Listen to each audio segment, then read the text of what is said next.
Bienvenidos a Arte a través de la historia, un espacio virtual desde el cual realizamos viajes a través del espacio y tiempo para aprender la historia del arte desde una perspectiva diferente. Mi nombre es Patricia Betancourt y seré su guía en cada una de las experiencias. Hoy viajaremos a la prehistoria en búsqueda del origen del nacimiento del arte, como su nombre lo dice, antes de la historia. Un tiempo del que no tenemos registros escritos. Hay que buscar las huellas que nos dejó la humanidad en todo lo que le rodeaba. ¿Qué estaba pasando en ese momento para que la humanidad diera ese gran paso? ¿Cuál será el motivo? ¿Alguna creencia? ¿Será alguna necesidad? ¿O simplemente por el gusto de hacerlo? Acompáñenme a descubrirlo.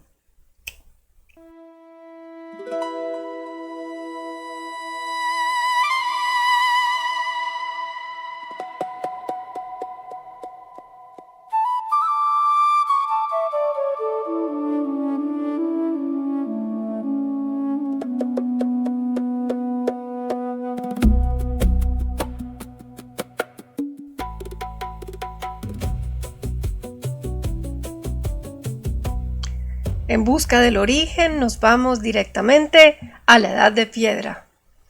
Esta se divide en tres grandes etapas: el Paleolítico, el Mesolítico y el Neolítico. Lo que nos interesa el día de hoy es el Paleolítico. Paleolítico viene de la palabra palaios, antiguo, litos, piedra, es decir, piedra antigua. El hombre va evolucionando desde el Homo habilis, pasa al Homo erectus, Homo sapiens sapiens.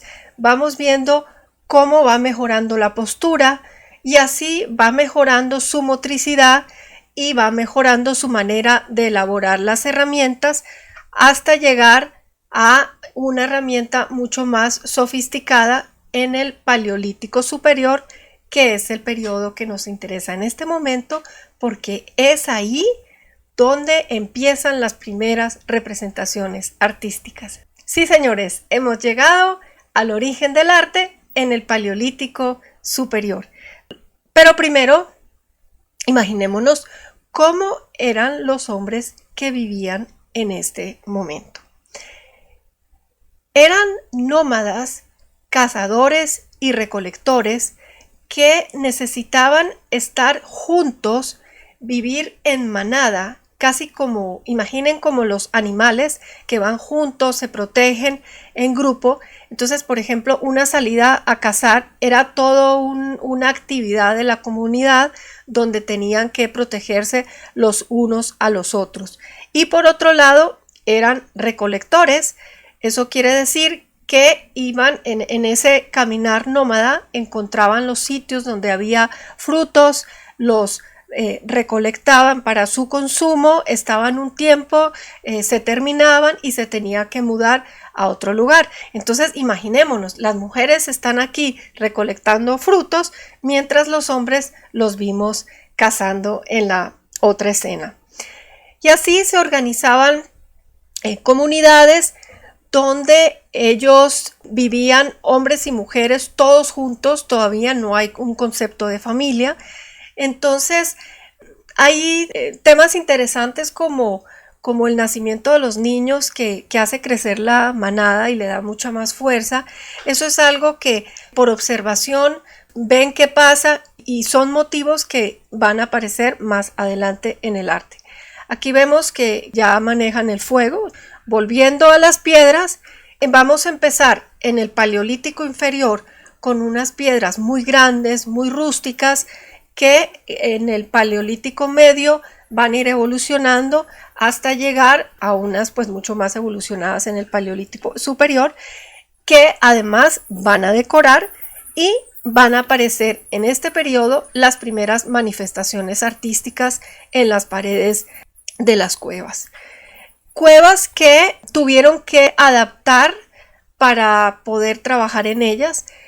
En algunas hay evidencia de que vivieron ahí de manera temporal mientras pintaban, porque después se han encontrado restos de que vivían ahí, y la parte donde pintaban tenía que acondicionar con probablemente andamios de madera y llevar diferentes elementos con los que van a trabajar y veremos más adelante. Entonces ya llegamos al punto donde se creó el arte en el Paleolítico Superior y en esta época podemos dividirlo en nuevamente dos etapas, ya el arte como tal. Tenemos el arte rupestre, que es el que se hace en las paredes y también se llama parietal. Puede ser pintado, puede ser grabado, incluso tallado o modelado. Y el arte mueble, que son figuras esculpidas de pequeño formato que se podían transportar fácilmente.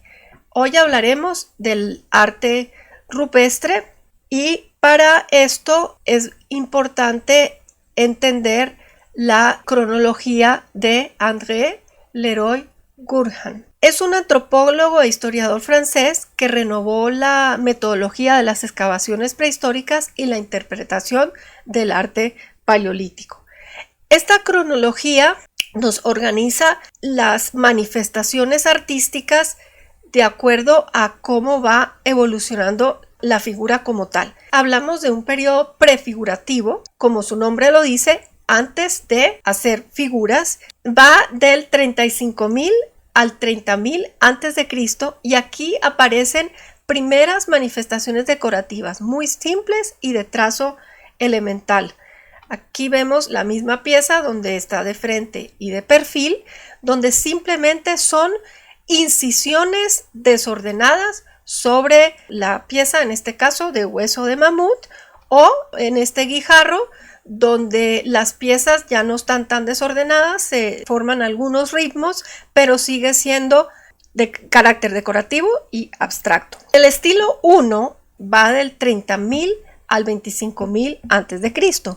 Los primeros grabados sobre bloque o placas de piedra de trazos poco diestros con representaciones zoomorfas reducidas al esbozo de sus trazos elementales y contornos incompletos, símbolos femeninos e idiomorfos, objetos pequeños y transportables.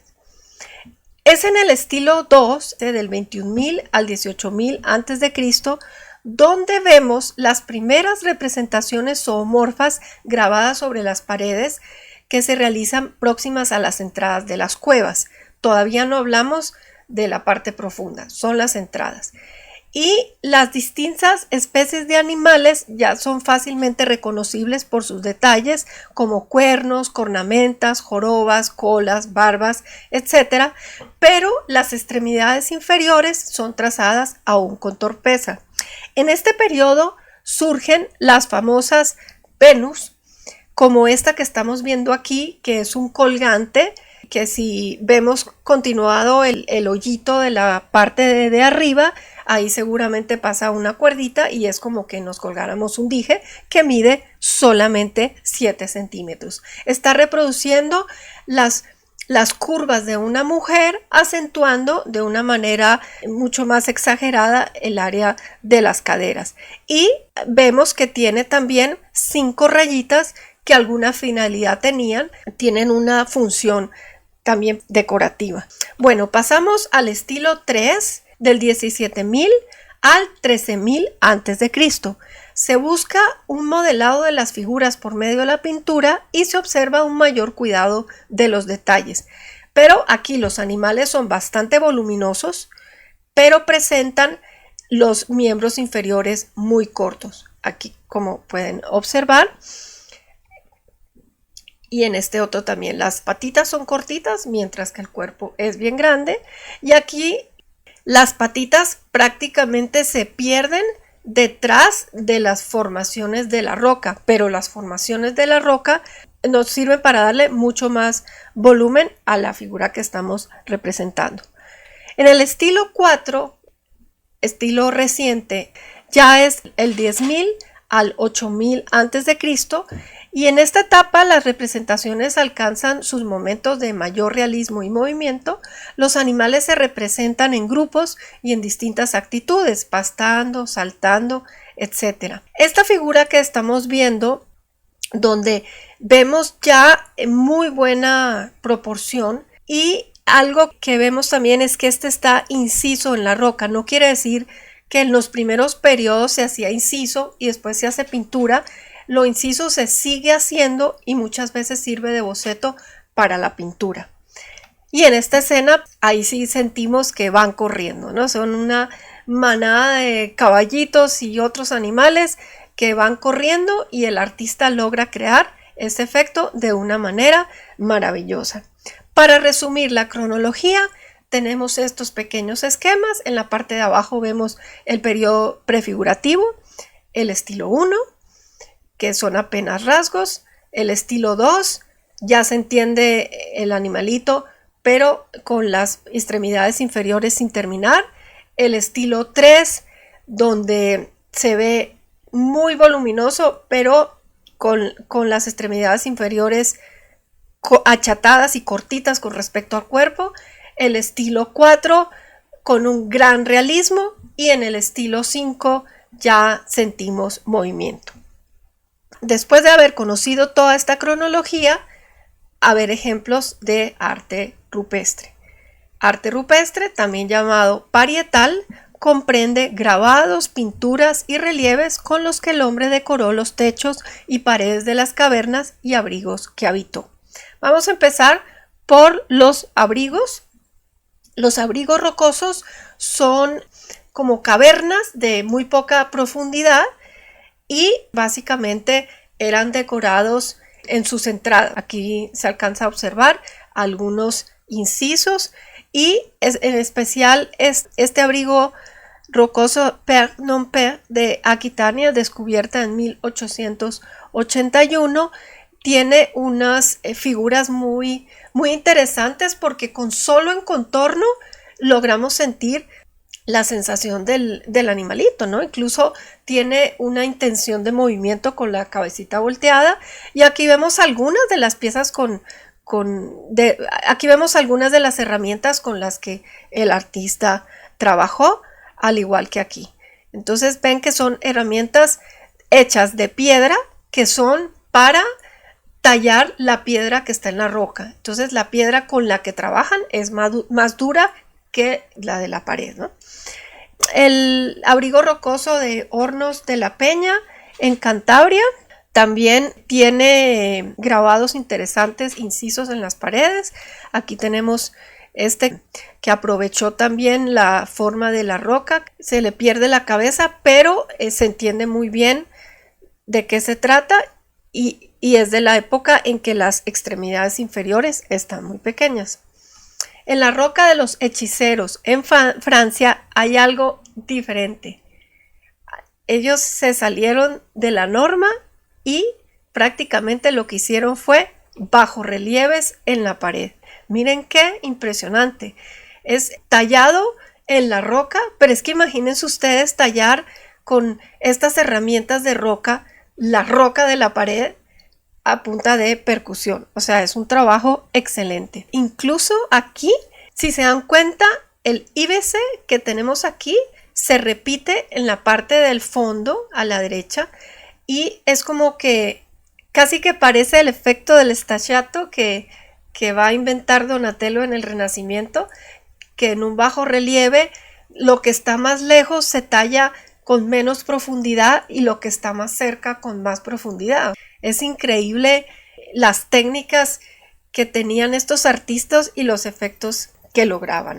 Muchas de estos abrigos rocosos y cavernas también no se pueden visitar, pero tienen centros de interpretación como este, donde es una réplica de las piezas que está en el exterior y se puede incluso tocar para sentir estas diferentes grosores que tiene el bajorrelieve.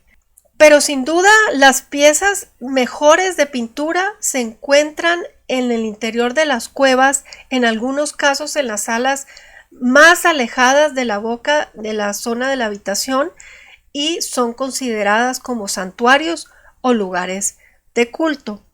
Este es el esquema de la distribución de los yacimientos que tienen arte paleolítico en Europa y el Oriente Próximo. Vemos que en España y Francia pues hay una gran cantidad, sobre todo en el área de los Pirineos y de Cantabria, Y a continuación vamos a darle un vistazo a la cueva de Altamira y más adelante a Lascaux. Nos vamos para Altamira.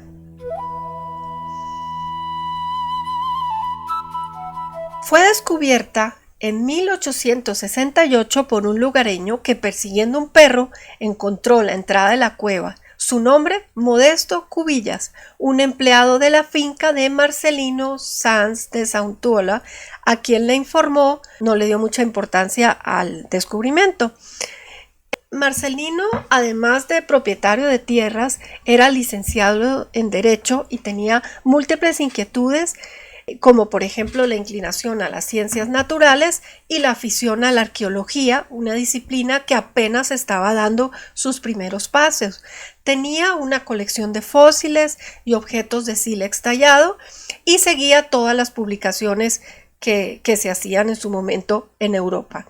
Cuando fue a la Exposición Universal de París, conoció de primera mano algunos objetos prehistóricos encontrados en las cuevas del sur de Francia y al regresar a España decidió adentrarse en la cueva y hacer pues más investigaciones.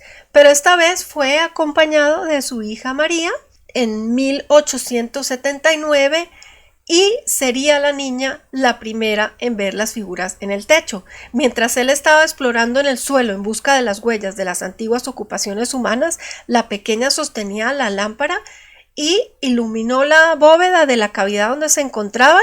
Dirigió la vista al techo y dijo: «¡Mira, papá! ¡Bueyes pintados!».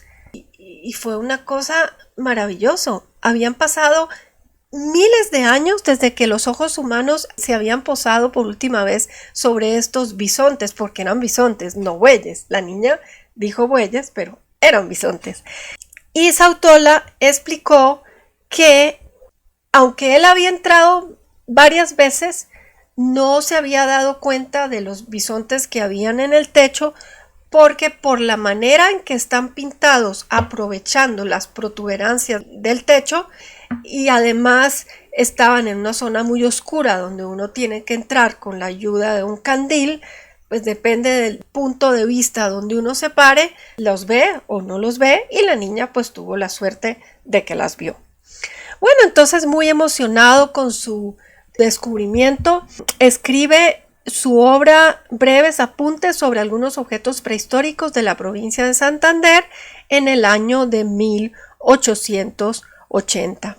A pesar de su lúcido análisis, sus contemporáneos, desde diferentes perspectivas intelectuales, los evolucionistas, los creacionistas, prehistoriadores del momento, acogieron con escepticismo su planteamiento, especialmente los franceses. Pero en España, uno de los primeros académicos en confirmar las ideas de Sauntuola fue el geólogo y médico Juan Vilanova y Peira, catedrático de paleontología de la Universidad de Madrid y por entonces la máxima autoridad española en materia de prehistoria. Vilanova visitó la cueva en 1880, año de la publicación de Sauntuola, y quiso ver con sus propios ojos el descubrimiento, y desde entonces fue uno de los más firmes defensores de la autoría prehistórica de tan excepcionales representaciones. Pero no a todos les pareció, porque había la idea de que el hombre primitivo tenía escasas capacidades intelectuales, y eso suscitó reservas en el caso de Francisco Quiroga y Rafael Torres, profesores de la Institución Libre de Enseñanza. Ambos visitaron la cueva también en 1880 y publicaron un informe en el que el asombroso carácter de las imágenes llevaba a rechazar la antigüedad. Y ahí decía: en la técnica del pintor de Altamira entran estos elementos: perspectiva lineal, perspectiva aérea, color desleído en agua o grasa de pincel, lo que juzgaban como incompatible con las facultades del hombre del Paleolítico. Decían también: no busquemos en ningún arte que comienza pinturas parecidas a las de Altamira. Mejor dicho, no creían para nada que esto podría ser del Paleolítico. Aparte de esta sala de los bisontes, pues miren esta maravilla de gran ciervo que tenemos también en las cuevas de Altamira. Émile Cartailhac, arqueólogo francés que en 1867 se le encargó la sección de prehistoria de la Exposición Universal de París, puso en duda la autenticidad de los descubrimientos del arte rupestre paleolítico de la cueva de Altamira y consideró que las imágenes habían sido plasmadas entre 1876 y 1879, época de las visitas de Sautiola a la cueva. Y lo que sí aceptó sin vacilar es que los elementos encontrados en la cueva, lo que había recolectado Sautiola, pues sí era del Paleolítico, pero desacreditaba completamente las pinturas, porque había comentarios que un pintor que le había hecho las pinturas a Sautiola para su publicación, que ese probablemente había sido el que había pintado las pinturas en el techo. Y así hubo muchos rumores, muchas discusiones, unos a favor, unos en contra. Finalmente, Sautiola muere en 1888 sin ser reconocido como el investigador de Altamira. Pero en 1895 se descubren una serie de cuevas en Francia donde encuentran pinturas paleolíticas. Eso hizo que Émile pues se retractara y publicara su famosa carta pública titulada Cuevas adornadas con dibujos, la cueva de Altamira, España, la autocrítica de un escéptico. Esto fue en 1902. En esa fecha ya hacía 14 años que Sautiola había muerto. Entonces la envergadura de su hallazgo fue reconocido internacionalmente y el honor de ser el promotor de las investigaciones de Altamira fue restituido finalmente. Bueno, a la cueva hoy en día pues no se puede entrar. En los años 60 y 70, que todavía estaba abierto, Altamira junto con el Museo del Prado eran el lugar más visitado por los turistas en España, y las pinturas de Altamira se comenzaron a deteriorar. Entonces decidieron finalmente cerrarla, hacer como acceso limitado. Hubo pues como varias como propuestas de, digamos, cada cierto tiempo. Por ejemplo, en el 2015 el patronato de Altamira decidió mantener que se podían hacer visitas pero controladas, con una visita de una vez a la semana para 5 personas durante 37 minutos bajo un estricto protocolo de indumentaria, iluminación, pero finalmente lo que mejor les funcionó, solo la entrada para los expertos y con permisos y todo esto, y la neocueva, que es esta nueva construcción que se hace muy cerca, a 300 metros de la original, donde hay una réplica exacta y se puede observar con toda tranquilidad, además pues de todo el museo y los elementos que lo acompañan. Estos bisontes son impresionantes, con un solo trazo, cómo logran el contorno. Como les digo, aprovechan el volumen de la roca para darle el volumen a la figura, y a través de los años, digamos que la presencia de microorganismos pues ha variado un poco como se perciben los colores, pero siguen siendo maravillosos. Imagínense ustedes, para el artista del Paleolítico, estar en lo profundo de la cueva con muy poca iluminación, pintando un bisonte que además no lo tiene ahí, porque cómo va a llevar un boceto. Bueno, definitivamente el bisonte no lo podía llevar, y tampoco un boceto porque pues no tenía los materiales para hacerlo. Probablemente lo vio a la distancia o cuando salían de cacería. Lo increíble es retener las proporciones y con solo el contorno lograr semejante calidad de acabado. Incluso se llegó a decir que Picasso había dicho: después de Altamira todo es decadencia, pero no hay seguridad si el malagueño realmente visitó las cuevas. El que sí estamos seguros es que fue Joan Miró. Tenemos la foto con Joseph Llorens, y esto nos muestra la admiración que generaron estas cuevas para la vanguardia del siglo XX. Tanto Miró como Picasso y muchos otros artistas a principios del siglo XX estaban viendo en el arte primitivo no solo el paleolítico, sino en general, estaban viendo en el arte primitivo fuentes para su trabajo. Estaban dejando atrás toda la evolución del trabajo de la pintura para irse como al inicio nuevamente. Y él sí dijo una frase que dice, miró, el arte está en decadencia desde la edad de las cavernas.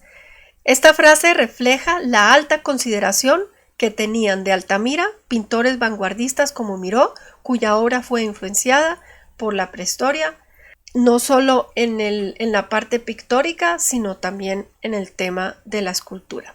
Nos vamos para Francia, esta vez a la cueva de Lascaux. Lo más interesante de la cueva de Lascaux es que toda está pintada como una unidad. Se recorre y tiene como secuencia el paso de una zona a la otra. Y otra cosa interesante es que aquí no hubo zona de ocupación mientras pintaban. Es decir, no dormían ahí, que tenía que estar en otro lado, sino que aquí solo llegaban a trabajar. O sea, no hay restos de un asentamiento como si lo habían otros durante los procesos de pintura. Bueno, volviendo a la historia, fue descubierta por unos chicos por casualidad en 1940 y estamos en el periodo de la Segunda Guerra Mundial y el abate Henri Breuil, perdona mi francés, se encontraba en el sur de Francia por el tema de la invasión alemana, pero lo mandan llamar, él llega y empieza a hacer sus investigaciones. Propuso una cronología por comparación estilística con otras pinturas que le llevan al periodo aurignaciense y gravetiense. Sin embargo, los restos orgánicos encontrados han permitido a finales del siglo XX obtener dataciones de por radiocarbono más precisas que sitúan el yacimiento entre el Soloutrense y el Magdaleniense inferior. Henri Breuil, abate francés, considerado uno de los más brillantes prehistoriadores de la primera mitad del siglo XX, dedicó toda su vida a la investigación, al estudio del arte prehistórico y fue el responsable en gran medida de acabar con las dudas sobre Altamira y la existencia de un arte paleolítico ahí. Asimismo, desarrolló una intensa labor de investigación de yacimientos con el arte rupestre, entre otros Francia y España. La longitud de la cueva es de 250 metros con un desnivel de 15 metros y aquí vemos pues algunos de los nombres de los sitios más interesantes. Se pueden ver pinturas increíbles. Es impresionante la sala de los toros o Uro, que es el nombre del ancestro del toro, pues es más correcto porque era el que había en esa época. Vemos cómo tienen las pinturas aquí en el techo y va uno entrando a la siguiente cavidad y siguen diseñado todo. Es como que nos metiéramos en un laberinto donde todo el laberinto está pintado con sus diferentes secciones. Esta sala, como estamos hablando de que esto es muy probable que sea un santuario, hay partes del santuario que son muy importantes y en diferentes ocupaciones, porque pensemos que son cuevas que se usaban a lo largo de miles y miles de años, en las diferentes ocupaciones, aunque no vivían ahí, pero llegaban ahí a hacer algún tipo de ritual, había puntos sagrados donde los diferentes grupos hacían sus propias imágenes unas sobre las otras. Entonces vemos, por ejemplo, los dos uros grandototes y los caballitos pequeñitos y en el fondo otros más pequeñitos que da una sensación como de perspectiva, pero realmente lo que se cree es que los que llegaron después pues van poniendo su respectivo animal para pues algún tipo de culto. Hay un personaje que está detrás del caballito rojo que se ha interpretado como un unicornio. Curioso, ¿verdad? Bueno, aquí se aprovecha como en todas la constitución de la roca. Vamos a quitar las figuras, imaginarnos. Miren, como que fuera un frontón griego. En la parte más estrecha las figuritas son más pequeñas y en la parte más gruesa pues se da la oportunidad de meter las figuras más grandes. Pues estos uros que están enfrentados, o sea los toros, miden 5 metros. O sea, solo imagínense esto, imagínense cómo lo pintan, pero eso lo veremos en el próximo capítulo, ya casi. Aquí tenemos un acercamiento donde vemos los uros enfrentados y los animalitos, en este caso renos podrían ser, que se encuentran en la parte del fondo, que también tienen un trazo muy delicado. Miren el detalle en las cornamentas. Pareciera que están atrás, pero como les digo, se cree que son en diferentes momentos en el mismo sitio, porque es un sitio sagrado donde todos pues quieren plasmar en el mismo punto por alguna razón. Aquí vemos el caballito muy voluminoso con sus patitas cortas de unas etapas iniciales. Este ciervo negro, que es bastante curioso, su cornamenta tiene como unas planchas y hay un esqueleto del llamado alce irlandés, que aunque vivió en Europa, en toda Europa se llama así, está extinto desde hace como 7000 años, pero sus astas medían 3.5 metros de punta a punta. O sea, solo imagínense, si eso medían las astas, ¿cuál sería el tamaño de semejante ciervo? Entonces, aquí vemos también unas vaquitas y llegamos a la sala donde se encuentra el hombre y el bisonte. Esa sala la llaman el pozo. Fíjense que no habíamos visto ninguna figura humana. En el Paleolítico son muy escasas las representaciones de figuras humanas. Aquí tenemos un toro con el vientre perforado por una lanza y se le están desparramando sus intestinos, mientras que el frente del animal, si se dan cuenta, la cabecita está volteada como para ver qué le está pasando. Seguramente le está doliendo y está viendo, fue atacado. En cambio, el hombre lo vemos tirado en el suelo. Han habido muchísimas interpretaciones. Como estamos en la prehistoria, no hay nada escrito. Y una de las teorías es que sería el éxtasis de un chamán en algún rito de fecundidad, porque si lo ven, está teniendo una erección. O será una guerra entre clanes, donde tendrían figuras totémicas. El pájaro, que lo vemos en el bastón de mando, que pues al caerse seguro se le cayó. Y el otro podría tener la figura totémica del bisonte. Entonces están en guerra. El bisonte está herido y el otro fue arrollado por el bisonte. En fin, no sabemos qué pudo pasar. ¡Regresamos! Es momento de volver a nuestro espacio y tiempo. Espero que hayan disfrutado y aprendido mucho. En el próximo viaje exploraremos las técnicas artísticas. ¿Qué pintaban? ¿Con qué pintaban? ¿Cómo pintaban? ¿Y para qué pintaban? Les aconsejo que se suscriban y accionen la campanita para que puedan estar atentos al momento exacto en el que esté disponible el próximo viaje. No hay que viajar solos. Inviten más gente a quien les pueda interesar y compartan este video.